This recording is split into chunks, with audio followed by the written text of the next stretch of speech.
Om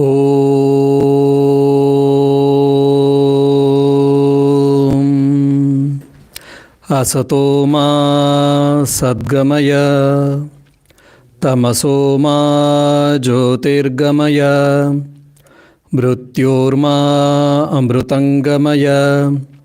Om Shanti Shanti Shanti Harihi Om.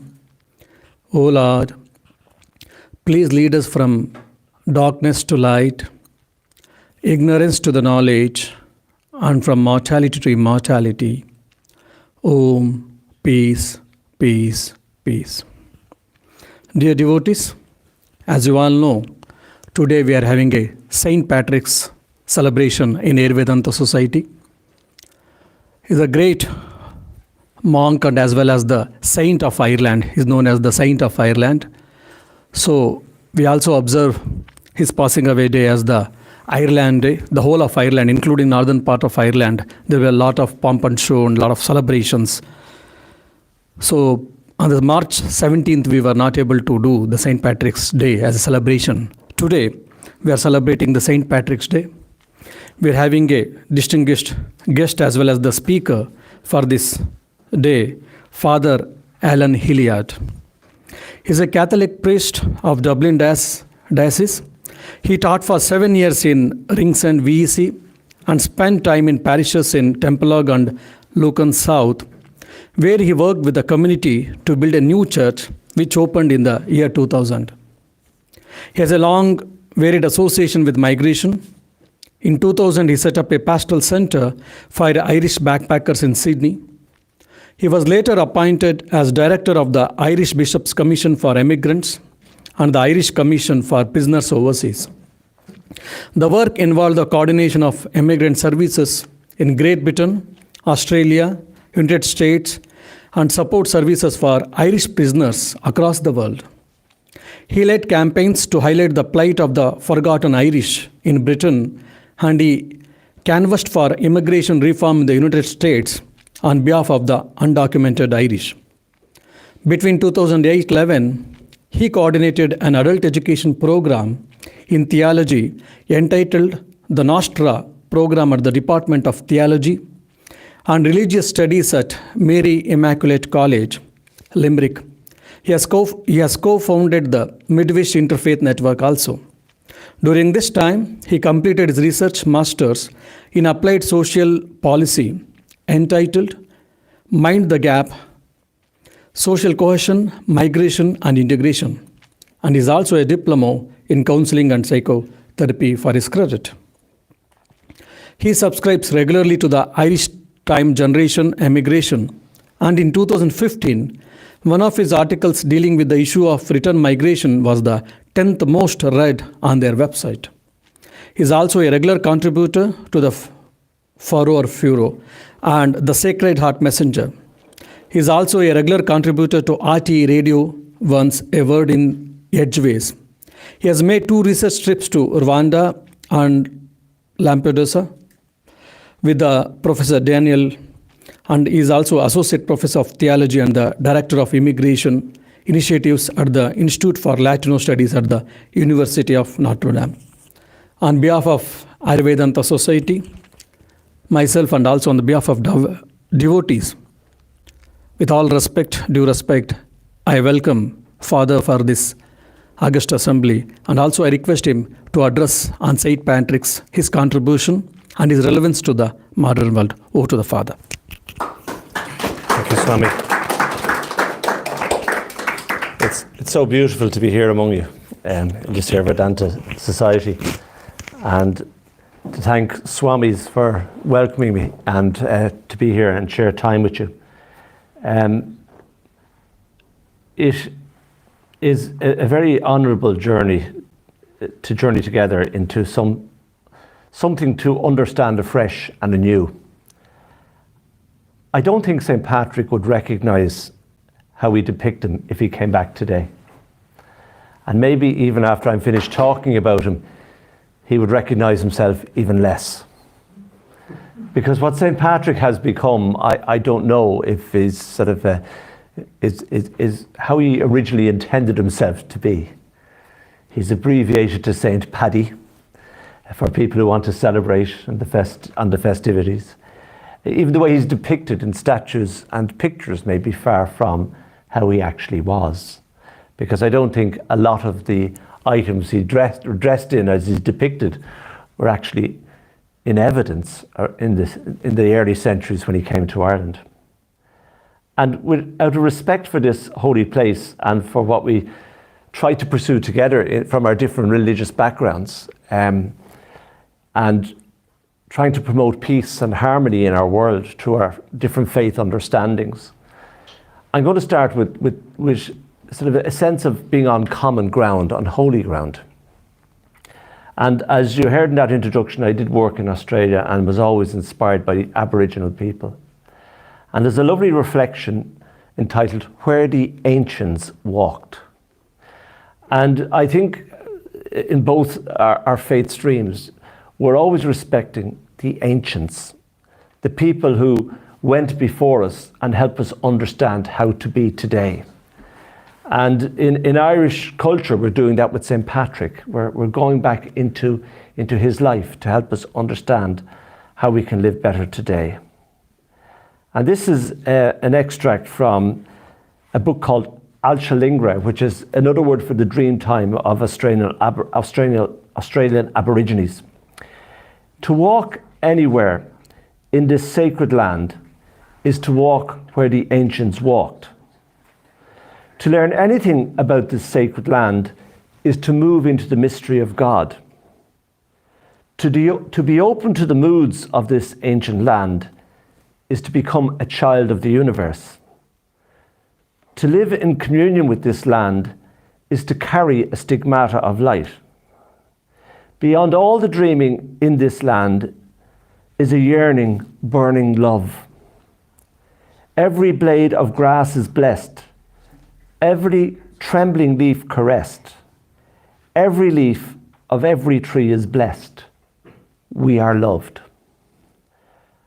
And through that short extract, it's to make us realize when we talk about Patrick or we talk about any of our great teachers, we're trying to move into a space where we realize that we're part of an amazing creation, where we're deeply loved, where we lose sight of that love at times because of the way the world is.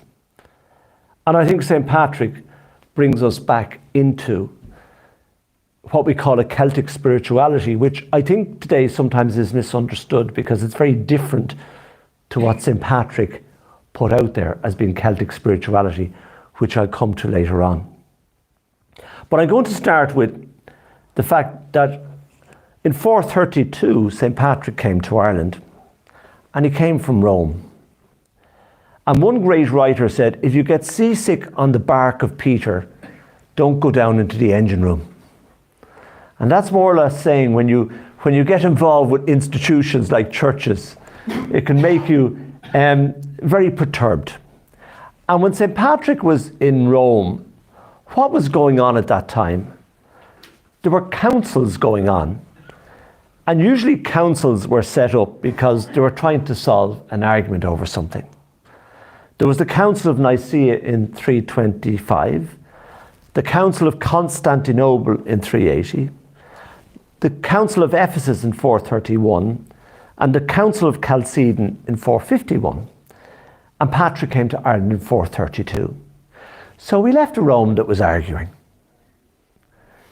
People were arguing. They're still arguing today.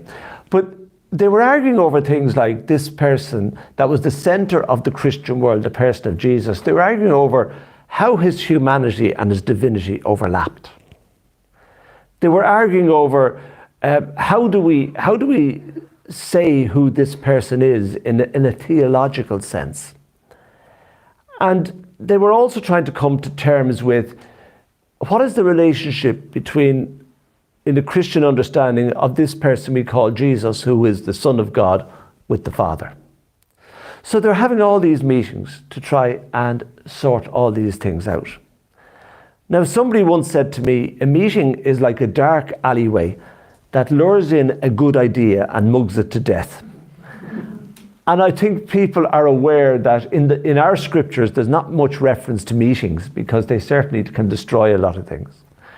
And when you think of Patrick coming from this situation of all these councils and people trying to get the right words on how they understood the center of their belief, I'd say he was fairly worn out when he left the place.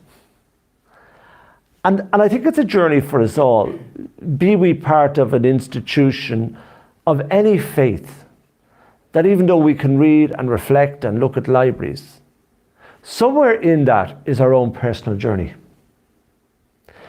In our own life, we're trying to integrate all that we're learning from what a tradition gives us, what others give us, and trying to integrate with those who journey with us to try and make my own sense of this.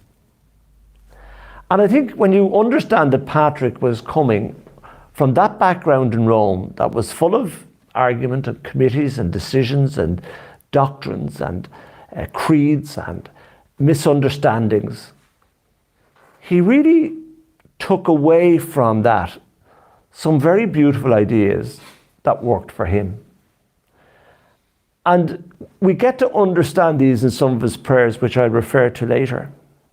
See, in our world, we say that it's a very interesting distinction that theology is our own faith seeking some understanding, or it's our understanding seeking faith. And I think when we sit down and when we pray and when we reflect on sacred books and sacred texts and sacred words, we're all the time trying to come to understand more and believe more. And I think that Patrick is so remarkable that he managed to come out of this turmoil and bring something very simple and very wonderful. And so when we look at what St. Patrick brought, it was very focused on the central things. He didn't get lost in the theologies or the arguments. He focused on the key texts of our scriptures, and he focused on the person of Christ. He had a deep relationship with the central things of faith. And I think in this world today where there's so many arguments and distractions and people having views, sometimes we have to, especially in interfaith work as well, enter into things that hold us together, like silence and wisdom. And Patrick was a great man for that. Somebody told me once when I was going to do something on the radio in a very difficult situation, they said, when you go on radio, lose the argument, but don't lose your audience. And I think somebody said that to Patrick as well. He was very good with people. He somehow managed to travel Ireland, visiting communities, and help them understand what he was trying to say about what lies beyond. And I suppose some other people might have come before him and been a bit more forceful, but somehow he had that ability, maybe to leave the argument to one side and concentrate on the relationship. And I know in interfaith study that's very important, that sometimes it's not about who's right or who's wrong. It's about the ability to have relationships with the other and to grow in that, in your own self-understanding and your understanding of the other. And what actually happened in terms of St. Patrick coming to Ireland was that he didn't have a blank canvas. He very much got to understand what, and I'll come to this in a moment, of the different stage of his journey here, that when he came back to preach about God, he was meeting a world that had an understanding of life as cyclical. That there is death, there is rebirth. It's a constant cycle. And that's the way the Celtic world worked before Patrick. It followed the sun. That's why in the likes of Newgrange, with the chamber, when the sun comes up in midwinter and it lights up the chamber, at the end of that chamber were remains, ashes. That it was a celebration of the ongoingness of life, the cycle of life. And so the Christian message would have fitted into that quite well, the belief that we die and we live again. And so it wasn't in opposition to the Celtic understanding of the world. Some people have a view of the world that we're reincarnated, some that it's linear. But the Christian Celtic world was very much, and I often say it to students that we get from certain parts of the world that don't have the 4 seasons. You know, some parts of the world, you just have 2 seasons in the year, winter and summer. But one of Ireland's beauties is this sense of the 4 seasons, of the winter, and now we have this beautiful spring. I always say winter's worth it just to wait for spring, and then summer, and then autumn, and then we're back into the dark of winter again. So this sense of the cycle of life was very, very strong in the understanding of the Celtic and Druidic ways anyway. So Patrick would have built on that and said, there is more to it, there's greater depth in it. It's not just about the physical world, there is a spiritual world in which we die and come to life again. And so I suppose that's a very, and maybe that's something we can talk about in our conversation later on, is how we understand life and its cycles. I mean, I've 4 funerals this week, and you know, you're commending people into mystery. You know, some people have a great understanding and openness to that, and some don't understand it. Going back to what I said about theology, faith-seeking understanding, seeking faith, that we're all the time finding words and expressions to what could be beyond. And our scriptures and our various texts are helping us understand that there is something else there for us. And that is one of the, coming back to that Aboriginal thought again, another expression they have is of dadire, and which is this sense of what is beyond, that we are asked to be part of, and this world is a rehearsal for it. Dadire, it has been called the greatest gift of Aboriginal Australians. It is a mode of contemplation that is turned outwards. It is turned outwards to the land and the things about us, but deeply conscious of the living springs within us.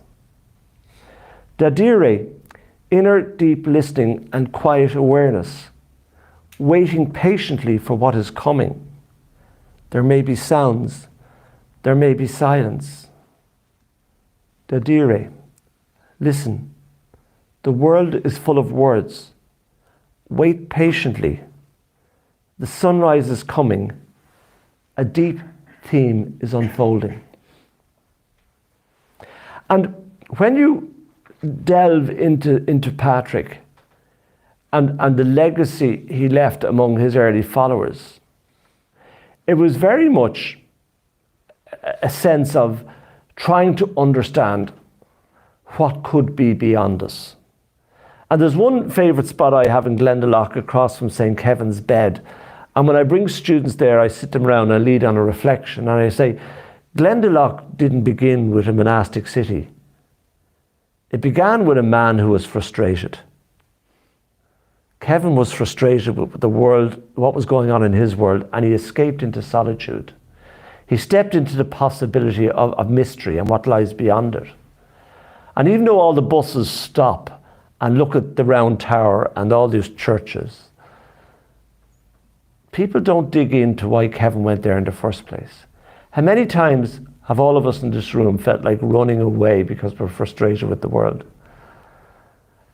And I say that to students, like sometimes when you're studying, you're frustrated because you can't find an answer, even in your studies.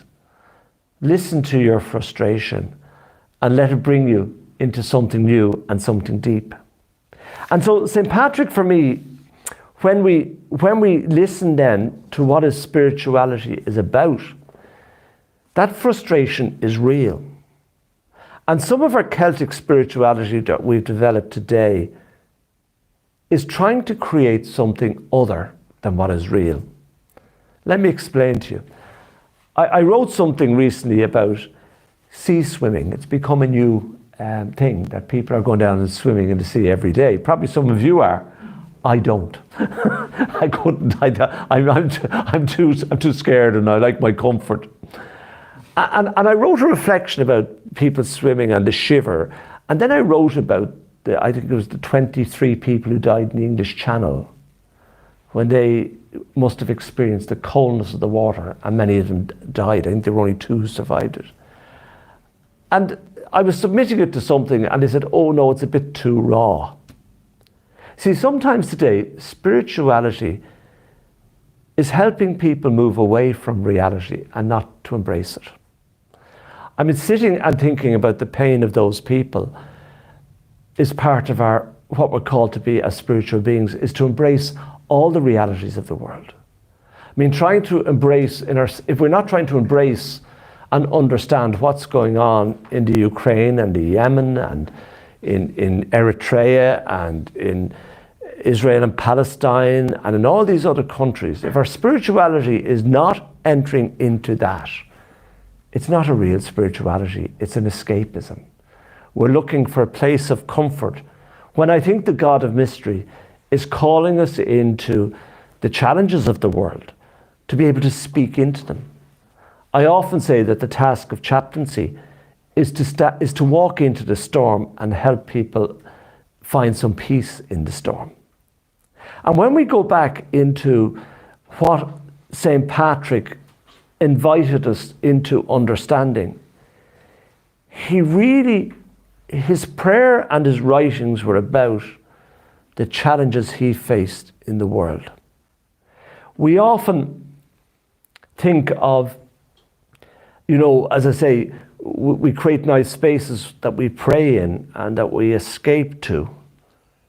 But I sometimes think in our prayer, we really have to struggle with those things that pain us.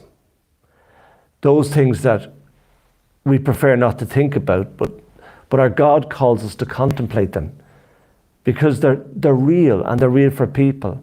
And especially if you're charged with leadership in any faith, to be able to help people walk through that and understand it. And for me, Patrick did that.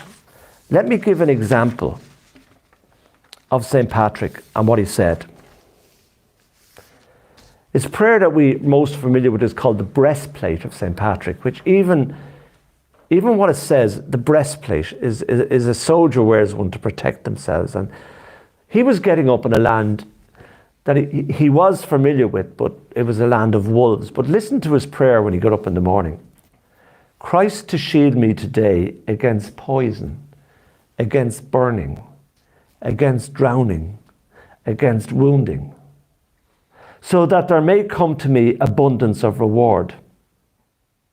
He also said, pray protection against cruel, merciless power that may oppose my body and soul, against incantations of false prophets, against false laws of heretics, against the craft of idolatry, against spells of witches, smiths and wizards, against every knowledge that corrupts body and soul. Now, how much of that is relevant to today? So getting up in the morning and praying wasn't just escaping, it was facing into a day where he was challenged with all these things, and he was praying the protection of God. He didn't start with an unreality, he started with his reality. And so I think sometimes when we dress St. Patrick up to make him a very romantic figure, we're not really digging into this person who really, really is bringing us into the heart and soul of who we are, with all our joys, but with all our challenges. Life is tough. Life is tough at times. And in that, we have to pray for protection and to be protected. In the ancient world, and in Ireland, there's a beautiful place down Skellig Michael, beautiful place, and there's Mont Saint-Michel in France. And they're all called Saint Michael because Saint Michael was the one they believed who protected us from assaults from the evil above us. And he ward them off. So there always is that need, that sense that we need to be praying for protection and praying for care and praying for vigilance. and praying that we will be safe in this world. And there's just one thing I want to come to as well about St. Patrick, which I think is our president, Michael D. Higgins, has come into it late, is how amazingly relevant he is to the journey of life for many people. First of all, Patrick was trafficked. Now, we think that was a unique occurrence. There's actually stories of pirates from North Africa journeying to Cork and taking villages of people and bringing them back to Africa where they were slaves. One of whom, we believe, the Cladda Ring, learned a silversmith trade from a silversmith in North Africa, and then brought out those skills back when he was bought out of slavery. So he was trafficked. He was a slave on a mountain. And in those moments of isolation, he found God. Now, one of the things that's very interesting about the way the world is going today is less and less people are finding their God in institutions and organizations, and they're finding them in their individual journeys. I was talking to somebody today precisely about that. But having dealt with migrants who traveled on their own across the deserts of the world and the oceans of the world, and hearing how their understanding of God unfolded on that journey has opened me up to where I find God in my journey. And in our scriptures, all of the major revelations to Moses, to Abraham, to Elijah, to most of the prophets of the Old Testament, all those moments of intense revelation of God's plan were to people who were migrants. We don't really realize that. Abraham had left home. Moses had left the safety of Egypt. Elijah was in the wilderness.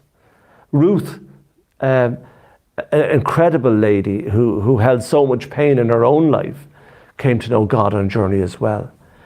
And so Patrick, as a slave on the mountain experiencing God, is a common experience today. I know we build communities and we build churches, and we hope that people will develop their notion of God, but it makes me ask more and more where in today's world people are finding God. He was also a migrant, and he was also a returning migrant. And as many of you know from your own journeys in life, whatever about leaving home, it's so much harder to go back. Nobody ever says that. But you've changed, and people don't want you to change. And for Patrick to actually return to his homeland and then return back here took huge personal resources, because people don't want to hear much about what was happening when he's away. They just want to catch up with things the way they are.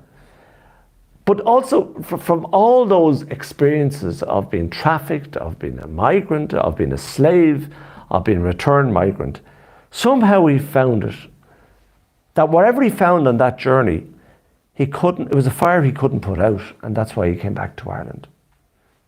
And he found it not in an institution. He found it when he was on his own on a mountaintop. And that God that was revealed to him gave energy to his feet and his life. And I think in a world that's moving increasingly into individualism or individualization, I think those of us who journey as communities have to always be aware that people come to know God not through a formula, but in a way they need to. And we have to be able to respond to that and dialogue with that. So just to sort of summarize and maybe bring some of those thoughts together in terms of Patrick's relevance for today, the whole thing of his personal belief, which I know we sort of show in the Shamrock, but when you think of all those debates that were going on about Father, Son and Spirit in Rome, and he could put it across so simply in the Shamrock, that he had come to a great personal understanding of all the nonsense that was going on and all the arguments that were going on. He harvested his own personal faith from all that, and he didn't bring any of that animosity with him. Secondly, he wasn't so interested in the argument as interested in the people that he dialogued with.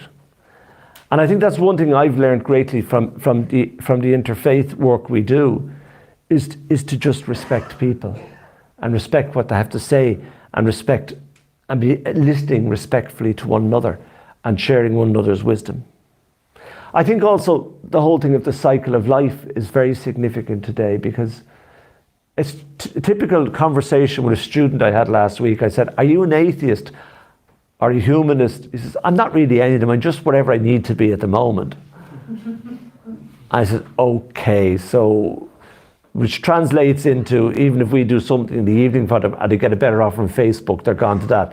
They're sort of afraid to commit to anything in case something better comes along. So what do we believe the cycle of life is? People say quite commonly today, we only live once. I now say, we only die once. We live forever. And that's the whole cycle. To what do we go? And I think we've lost in the secular world. I think this is where the importance of all the different faiths is to be able to articulate what lies beyond. What we believe lies beyond for us. As St. Patrick could do so well, as he sort of mapped into the Celtic understanding of life. And also that the God of migration that Patrick experienced, that all the uncertainty in the world that's happening, that God can still interact with that. When you speak to a person, a Muslim person, who was frightened in the front of a boat that was being tossed about in the Mediterranean, and he felt all he had in the world was God and his God, to hold him onto it and keep him alive. Well, then you can understand that God doesn't need the organizations. Even though it's good that we have them and we journey together, God is bigger than that. And then that whole thing of the purpose of prayer. That the purpose of prayer is that it's not just to say that, to be looking for things, is to be very aware, and I think the Psalms is full of this, very aware of our vulnerability and our need for God to watch over us. One of the most amazing experiences I used to have in my life with my father and mother, when I pray with them, and I hear my mother praying for all those who were homeless, for all those who were on the streets. She'd never pray for herself, but she was so aware of how vulnerable life was, and praying for protection for those people who needed protection. And that's one of the things, even walking around the city centre, and one man died behind our building. And Pope Francis says it very well. He says, our common home is falling apart. And all faiths believe that. Our common home is falling apart. And our common home is falling apart. And where we see that is in people who are homeless, and in people who are destitute, and in people who have to leave countries because of war. That if our world and our home, common home, wasn't falling apart, people wouldn't have to go anywhere. So that need that Patrick had to be aware of the vulnerability of the world and the dangers of the world, I think needs to be brought into our prayer, that we need God's protection and God's help, and that we are vulnerable in our lives.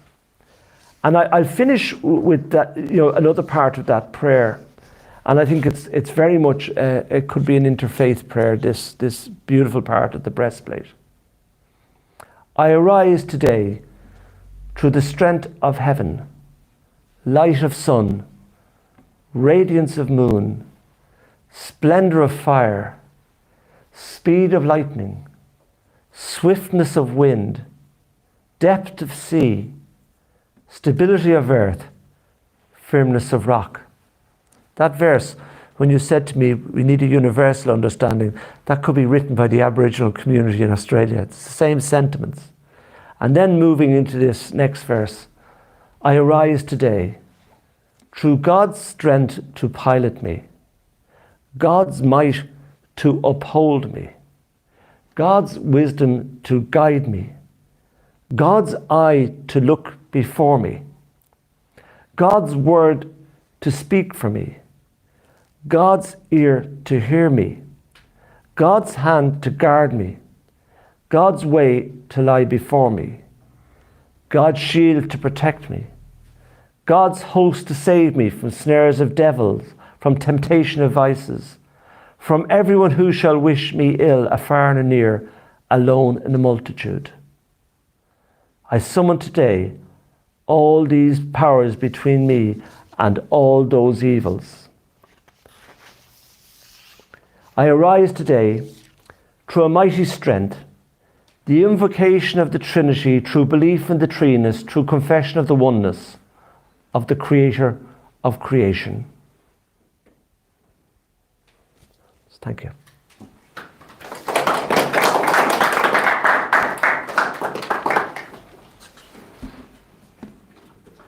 We have a few musical interlude. Yeah. Nivedita's March.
bring to mind again another of our wonderful Irish saints who in the 3rd century travelled to North America in a leather boat long before Columbus's parents ever met.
Maybe I can ask a question. So, what do you see as the future of the religious institutions? So, you mentioned a lot about institutions versus personal journey. I think the institutions support us in our personal journey. You know, we journey together in faith. I think that is the important thing in the different traditions. But somehow people are finding God in the world. Like St. Patrick found his God in isolation. And many people, so I think one of the things is when people find a sense of the infinite or God, they have to go somewhere to nurture that. And I think that's what our institutions are 3 people. It can be 3 or 300 or 3,000 or 3 million. But I think they have to help people develop that and grow it. But do you think that the institutions as we have now, the churches, will continue to be in this form, or will they have to change? I think well, if you go back to St. Patrick's time, there were no, you know, like as I say, even it's funny the way, you know, you look at a place like Glendalough that everyone goes and visits, and they look at all the monastic buildings, but they forget it started with one person's journey into the wilderness to find God, and in being faithful to that, attracted more people. And that became a monastic settlement. Like if you go from where St. Kevin's Bed is, there's different churches as the place grew, and it became a whole village and community in town.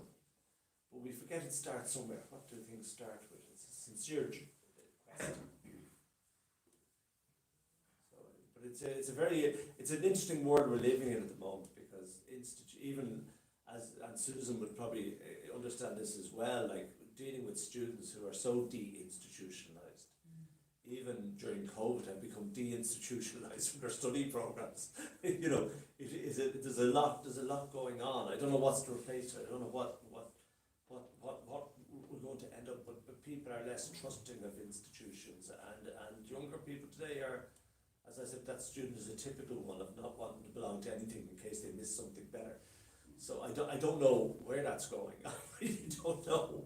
But you have to observe it and realise that so many things we're putting on at the moment, not just faith-based things, but all sorts of things that people aren't belonging to anymore. So it's an interesting phase of the world. But like the last phase of history has been about institutions and buildings and banks. And like when I was leaving school, the civil service or bank life job, you get a pension and retire, and the world is perfect. Whereas people don't even, they move jobs now. So it's interesting. Thank you. Well, I've known Father Alan Hilliard for probably a number of years now, and his involvement in the Dublin City Interfaith Forum and his support for that, and his wonderful ability to speak from the heart, and also to understand people in order to facilitate programs and get the best from them. And so what you said this evening was insightful from the human point of view, as well as the spiritual point of view, and helped us to understand St. Patrick as a person on a spiritual journey. And of course, we are all pilgrims on a spiritual journey. And the purpose of studying the lives of saints really is to see how we can emulate them on this journey. And so it was interesting to see how his journey, as it were, his journey began with the slavery, I suppose, his abduction to Ireland. And of course, the symbolism of slavery, in a sense, I suppose we can all be considered in some way to be enslaved, or seem to be enslaved anyway. Our Vedanta philosophy says that our goal is to be free. So it is this connection with this Celtic purity that you mentioned, where the relevance of the cyclical phenomena is present, and how for that reason it was very easy in a way to integrate the Christian ideals with what was already there, and to give it a dimension away from all the doctrine and dogma and the rules and regulations, emphasizing, as you said, the personality of Christ. And it is this personality of Christ that was the shining light beyond, saints and so on, that entities like that will, where their light and radiance will last for several thousands of years and beyond. And so you mentioned Glendalough a lot. Whenever a guest comes to us, we always take them to Glendalough. And I have to confess, I've never found St. Kevin's cave and the bed, and I need to tap into your knowledge of that to visit that. It's a hidden place. By the time you've done the waterfalls and this and that and the other, and you wonder, where is this St. Kevin's bed in St. Kevin's cave?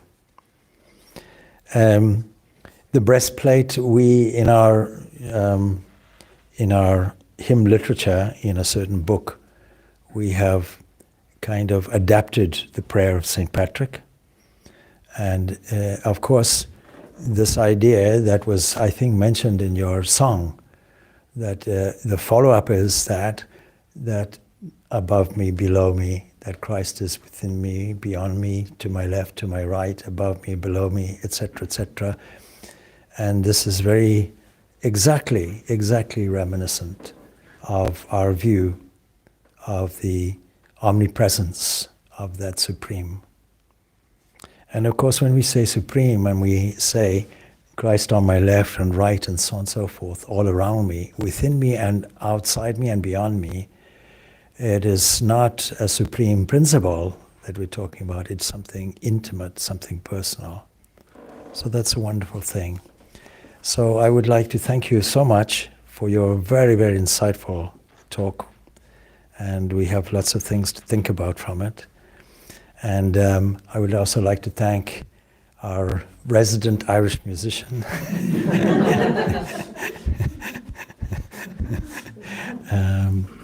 St. Brian. And of course, and all of this also is relevant to the difficult circumstances that we're finding. You know, definitely we have to deal with what's in front and not run away from it, but actually confront it or walk into it, address it boldly with no fear. Because when you have this protector and this idea of protection, well then there's no need for any fear.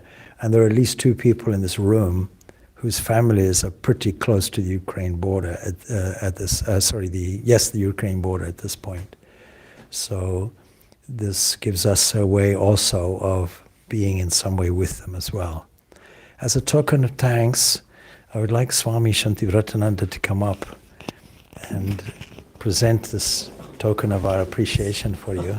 So with plans, collection of plans. Oh, Friend by Swamiji, Volume 1. okay.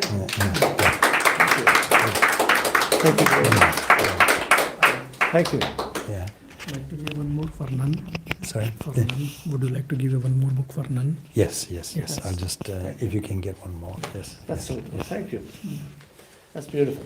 Yeah. Somebody said recently, I read it recently, there's a man who wrote, he gives the patents in America for machines and computers. And he, in finishing his book, he says the most powerful thing you can create in the world is a sentence. So, I mean, Hopefully not a prison sentence. No. But like, it's lovely to have those lovely sentences which will help us understand great things. So thank you. Thank you, everybody. And Thank Susan, you. What of- since you're here, Thanks for everyone. and since you invited me to all these occasions that you've helped develop with the students there, I would like you also to accept this gift from us as well. Oh, thank Yeah, you. there you go.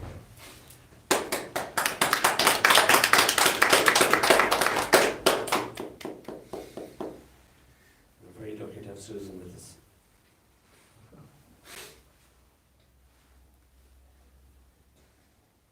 We have lots of meetings.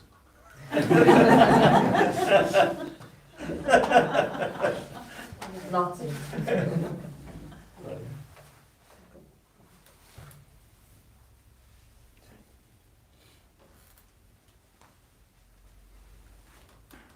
So just, if I can finish with this little thought from the beautiful playing of the Brendan Voyage. Some of you don't know that when St. Brendan went to America, we thought growing up it never happened, it was a myth, until an adventurer, Tim Severin, made the same boat. And we know the Titanic went across the Atlantic and never made it because an iceberg smashed into the side and it sank. And the reason St. Brendan made it was his boat was made of hazel and skin and tar, pitch. So when it was punctured, they could lean over and patch it and keep going.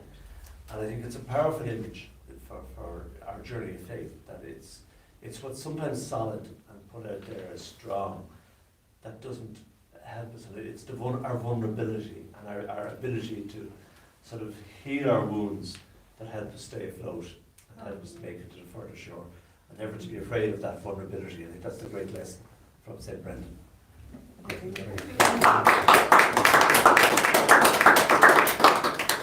Now I'd like Yeah, to, remember, our father's help when we organized the Deepavali event in TUD chaplains. He was so helpful, and even many of our devotees, even today also they remember. Whenever we discuss something, his father's encouragement and enthusiasm in organizing events. So we look forward to- the others, it wasn't Yes. just great support. We look forward to organize much more events in TUD. You're always welcome. Thanks. I'd like to highlight the main event of the evening. The team. Join us for something to eat. Supper, Yes, yeah. yes, yes.